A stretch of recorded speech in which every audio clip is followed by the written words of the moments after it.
I think like as we watch whatever's coming our way, one of the best things the church can do is actually first learn to love one another like you guys are loving one another. I seriously think those not in some type of relationship, when this thing hits, it's gonna expose, right? Like we're not designed to walk through difficulty, but yet I think one of the beauties of Acts is that when you watch the church, when the proverbial kind of the wave does hit them, man, the way we're able to step in because of relationship, right, to be able to be proclaimers of good news even in the midst of the most difficult things. So here's what I want to do to kind of finish with each of you.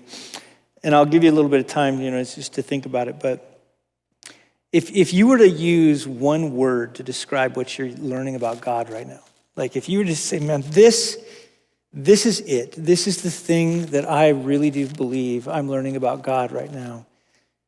What would you say is the biggest thing in one word that you're learning about who God is right now?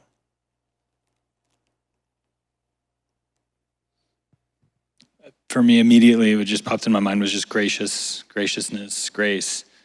Because I feel very unworthy of so many things right now. And I think it's just that amazing reality of God, you love me like I love my own kids, only magnified to infinity, and you continue to show grace. And I don't understand it, and I don't know what to do with it, so I just accept it and say, God, help me to accept it.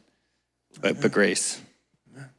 I would just say hope, especially in this time. Just to give you a little story, last week was probably the hardest week in my professional career. Just a lot of stuff, a lot of dominoes fell, a lot of hard things happened, and kind of in the midst of that, and with everything going on, I kind of fell into this despair of just, there is no hope, right? In my own life, as again, I'm focusing on myself. I'm not missional right now, I'm survival mode. And I had to run an errand, and so I had 10 minutes in the car by myself, and I'm just in this moment of despair, and I just start talking to God, and I guess it was prayer, but it was really just that conversational, continual prayer.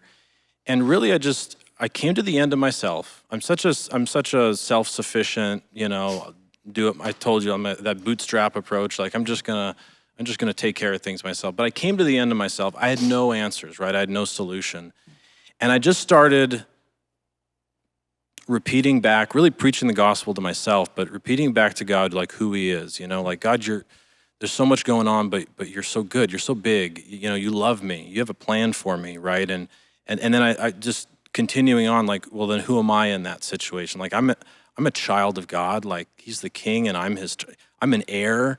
And this first of all, this peace came over me. My situation, my circumstances didn't change. They didn't get any better. In fact, the next day they got like way worse. Did not help. That prayer did not help. Didn't make my circumstances better. But what changed was my focus, my attitude, and really my hope, my realization that, those are tough, right? Like there's some suffering, and there's suffering out there, and it's overwhelming, and there's nothing I can do about it, but God can, and He's bigger than all of that. And it was really just a powerful moment for myself and my faith, really, to kind of come out of that, reminding myself of who God was.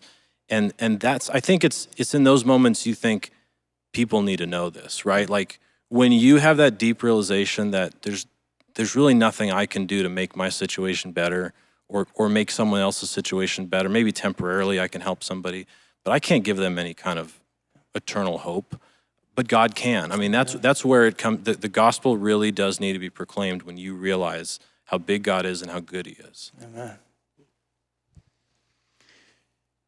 Yeah, I would say the one word that He's really pushed on me is proactive, which isn't, an attribute of God. Worthiness, I think, of God is behind it. But right after this started, I just started feeling this big burden. So, is this week of March 15th, 16th, somewhere right around there where the lockdown started. And that week, He just started asking, He goes, will you do what I call you to do? And I kind of took this mentality of going, yeah, I'll do it. Like let's buckle up, let's get going. I'll say yes when you call me. And then He goes, who do you think I am?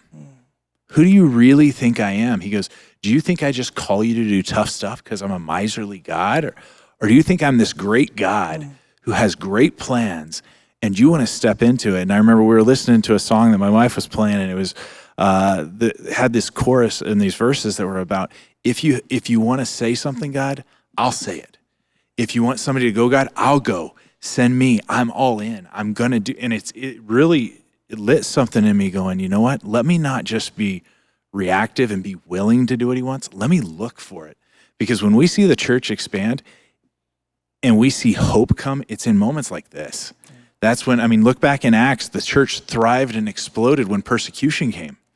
And this is when the gospel's the brightest, when everything else is dim and dark. And so that opportunity to be proactive and look and go, I really do believe you, God, and I'm going to press into it. I'm going to look for it. I'm not just going to sit back and wait. Amen. That's you. Do I get to participate? El Not Presidente. just cause trouble. You've got the most impressive title of any of us. Chief troublemaker. It's a beautiful thing. No, I think the thing that I'm just continually learning is God's faithfulness. Is that God is faithful. And that his faithfulness really is not dependent on circumstance. Kind of like what Tim was just saying. I'm going, the circumstances have been kind of roller coaster all over the place. But that circumstances really are just the context for God's faithfulness to come through. Yeah. And so I would say that's the word. Amen. Well, I've already given my word. Relax. Jeepers. We're not letting you get away without I've already given my word. I've been given my word like over and over again, and I would say it this way now that I've been so rudely interrupted. It still comes back to opportunity. Like I think early on the word that God kind of put into both Billy and my heart at the same time for Cornerstone was that we would connect. That we would really be the church, that in the midst of this, we would not feel like we're left out there. And I've heard so many of you just explaining, man, I feel like in some ways we're more connected to Cornerstone than we've ever been. And that's, on one end, I'm so excited. On the other end, I'm like, oh, it makes me think, okay, we as a pastor, we really need to do things. But right now, I just feel like we have opportunity. And it's out there everywhere. I got a phone call from this pastor in Southern California, and he wanted me to join this thing about, he feels that churches are closed, and he wants Cornerstone to be a part of opening the church. And I'm listening to him talk, and he goes, do you want to open the doors of your church? And what I want you to hear tonight is in our discussion, Cornerstone never closed. We never closed once. And I just told the guy, I think we have a really low view of the church if we think Jesus closed his church for a pandemic. And he goes, well, what are you talking about? And I just said, are you kidding me? I would say the doors in some ways have never been more open. It's just that we have a tendency to get fixated on a building versus us being the people that God's called us to be. In each of these three guys' lives, in Spencer's life and my life, never forget this Cornerstone. The church is wide open. It opened way back at Pentecost when they spoke in tongues and the church got initiated. And for over 2,000 or almost 2,000 years now, the church has never been closed. It's been open 24 hours a day, 7 days a week, spreading all throughout the globe. And so we do have, I just think in this moment, an incredible opportunity. But I brought these guys in, I think, to say, we don't do this opportunity alone. We're called to be the church. We're called to be a group of people that God now works through. And so earlier on, Tim said we cling to Christ, and I so agree with that. But we cling to Christ and his body. And in that now, we become the people that God's called us to be. So thanks for hanging out with us. Hope these are encouraging to you. We're going to be trying to do a lot more of them. I truly do love y'all, care for all of you. And I know you see my mug all the time, but I don't see you. So let me just say this. I truly do miss all of you. God bless y'all.